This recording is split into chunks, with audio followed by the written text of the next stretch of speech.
నమస్తే. నేను మీ అశ్విని కుమార్.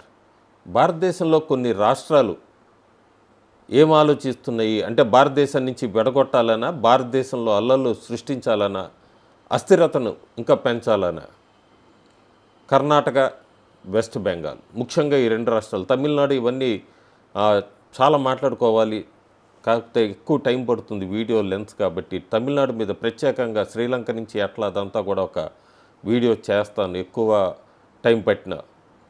వెస్ట్ బెంగాల్ మమతా బెనర్జీ ముఖ్యంగా కమ్యూనిస్టుల్ని అంతమొందించడానికి లేదా పరిపాలన ఎండ్ చేయటానికి ఆమె తీసుకొచ్చినప్పుడు స్టెప్స్, ఆ తర్వాత కమ్యూనిస్ట్ పార్టీ ఎట్లా 31 సంవత్సరాలు వెస్ట్ బెంగాల్ని పాలించింది, ఆ చైన్ ఆఫ్ రిగ్గింగ్ ఓట్స్, ఆ ఓట్ బ్యాంకు ఎట్లా సాలిడ్గా మెయింటైన్ చేసుకుంది, ఇవన్నీ కాకుండా మమతా తీసుకున్న టర్న్ ఈరోజు దేశ భద్రతకి, ముఖ్యంగా అక్కడ ఆమె తీసుకున్న డివిజివ్ పాలిటిక్స్ తను ముఖ్యమంత్రిగా ఉండటం కోసం ఇది దేశాన్ని కలవరపెడుతోంది. చాలా న్యూస్లో మనం చూస్తూనే ఉన్నాం కొన్ని రోజుల నుంచి. ఈ వక్ఫ్ అమెండ్మెంట్ బిల్లు మీద ఏదో ఒక కారణంతో అల్లర్లు ఎట్లా పాకుతున్నాయి జిల్లాలుగా, హిందూస్ మీద దాడి ఎట్లా జరుగుతుంది, దాడే కాకుండా ఇంట్లో వాళ్ళు దాచుకున్న డబ్బులు కానీ, ఆస్తులు విధ్వంసం, దేవాలయాలు విధ్వంసం, ఇవన్నీ కూడా ఒక ప్రణాళిక ప్రకారం ఆఖరికి దీని వెనక బంగ్లాదేశీ యూత్ స్టూడెంట్స్ సంబంధించిన ఒక వింగ్ కూడా ఉందని, ఒక టెర్రరిస్ట్ ఆర్గనైజేషన్ ఉందని, ఇవన్నీ కూడా టీఎంసీ ఎంపీలతో వీళ్ళతో లింకప్ అయి ఉన్నారు. ఎంతో కొత్తగా సెన్సేషనల్ న్యూస్ అన్నీ బయటకు వస్తున్నాయంటే వెస్ట్ బెంగాల్ ఏ రకంగా ఉంది, ఏ రకమైన పరిస్థితిలో ఉంది, మమతా బెనర్జీ ఎంత దిగజార్చింది అన్నది అర్థమవుతుంది. ఒక పక్క ఎస్ఎస్సి స్కామ్ మీద టీచర్స్ సంబంధించిన వ్యవస్థనే రోడ్డు మీదకి తీసుకొచ్చింది మమతా బెనర్జీ. కొన్ని నెలల కిందట డాక్టర్లకు సంబంధించి డాక్టర్స్ని మొత్తం అంతా కూడా రోడ్డు మీద పడుకోబెట్టేట్టు చేసింది మమతా బెనర్జీ ప్రభుత్వం. అటు టీచర్స్ అయితే ఏంటి, ఇటు డాక్టర్స్ అయితే ఏంటి, మొత్తం కూడా రోడ్డు మీద నిద్రలు చేశారంటే వ్యవస్థలను ఎక్కడికి తీసుకెళ్తోంది మమతా బెనర్జీ. స్కాములతో నిండిపోయింది, ఎప్పుడు మాట్లాడుకునేదే స్కాములతో నిండిపోయింది. ఎంత ప్లాన్డ్గా ఆర్గనైజేషన్స్గా ముస్లిం కమ్యూనిటీని, తప్పే లేదు ముస్లిం కమ్యూనిటీని చెప్పచ్చు, ఎంత ప్లాన్డ్గా తీసుకొని వచ్చిందంటే. ఈ మధ్య ఈడీ కలకత్తాకు వెళ్ళారు రైడ్ చేయడానికి ఒక విషయం మీద, మనీ లాండరింగ్ కేసుకు సంబంధించి. అక్కడ అహ్మద్ హుస్సేన్ ఆజాద్ అతన్ని అరెస్ట్ చేశారు. అరెస్ట్ చేస్తే అతను ఒక ఇల్లీగల్ బంగ్లాదేశీ, అతను చాలా సంవత్సరాల నుంచి వెస్ట్ బెంగాల్లో ఉంటున్నాడు. అంతేకాకుండా forged identity documents, voter ID cards, Aadhaar cards లాంటివంతా కూడా బంగ్లాదేశీ వాళ్ళకి క్రియేట్ చేసి వెస్ట్ బెంగాల్ నుంచి ఇన్ఫిల్ట్రేషను అక్రాస్ ఇండియా. ఆశ్చర్యపోయారు ఈడీ వాళ్ళంతా కూడా. అతని దగ్గర కొన్ని వందల్లో ఫేక్ ఆధార్ కార్డ్స్ దొరికినాయి. మమతా బెనర్జీ కనుసన్నల్లోనే ఇది జరగట్లేదంటే ఖచ్చితంగా ఆమెకి ఇవన్నీ తెలుసు. కానీ ఆమెకి పదవి ముఖ్యం, వెస్ట్ బెంగాల్ ఏమైపోయినా పర్వాలేదు, భారతదేశం సంగతి తర్వాత చూద్దాంలే అన్న మోస పద్ధతిలోనే మమతా బెనర్జీ రూలింగ్ గత 5 సంవత్సరాలుగా ఉంది అంటారు, ఎటువంటి సందేహం లేదు. జారిపోతుంది వెస్ట్ బెంగాల్ అన్నది ఆమెకి తెలుసు.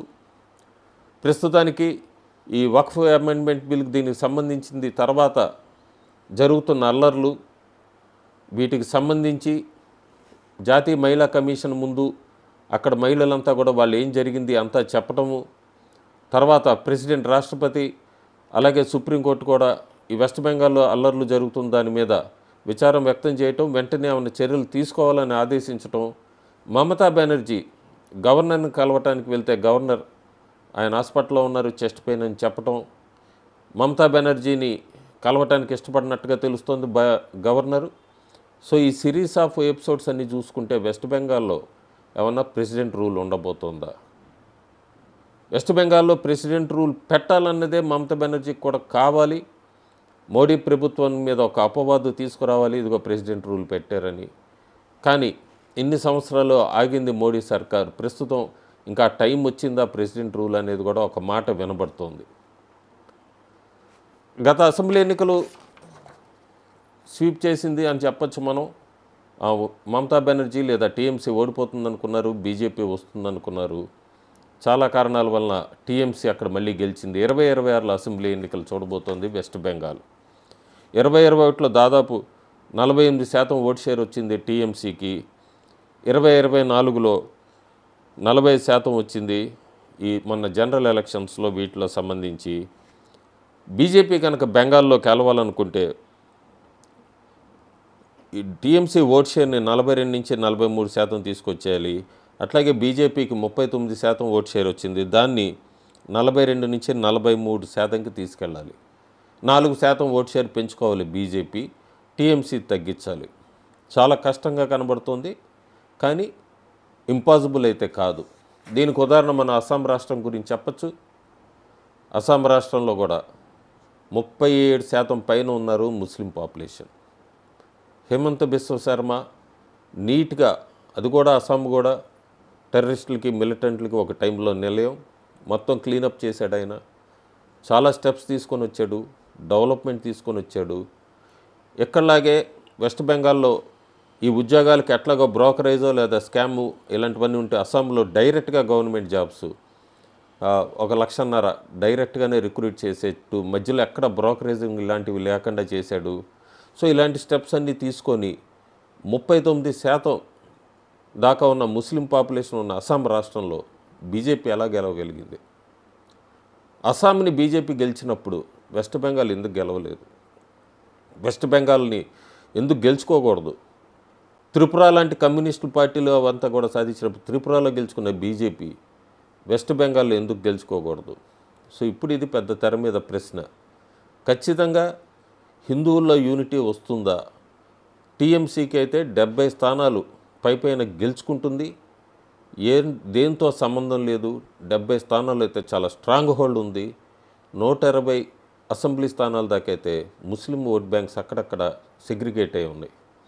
ఇవన్నీ దాటుకొని అస్సాంలో లాగా వెస్ట్ బెంగాల్లో కూడా బీజేపీ ఒక రూట్ మ్యాప్ క్రియేట్ చేసుకొని, ముఖ్యంగా వెస్ట్ బెంగాల్ ఓటర్స్లో, హిందూ ఓటర్స్లో మార్పు రాకపోతే మాత్రం వెస్ట్ బెంగాల్ మమతా బెనర్జీ చేయి కాదు, భారతదేశం నుంచి కూడా చేయి జారిపోయే ప్రమాద గంటికలు అయితే ప్రస్తుతం వినబడుతున్నాయి.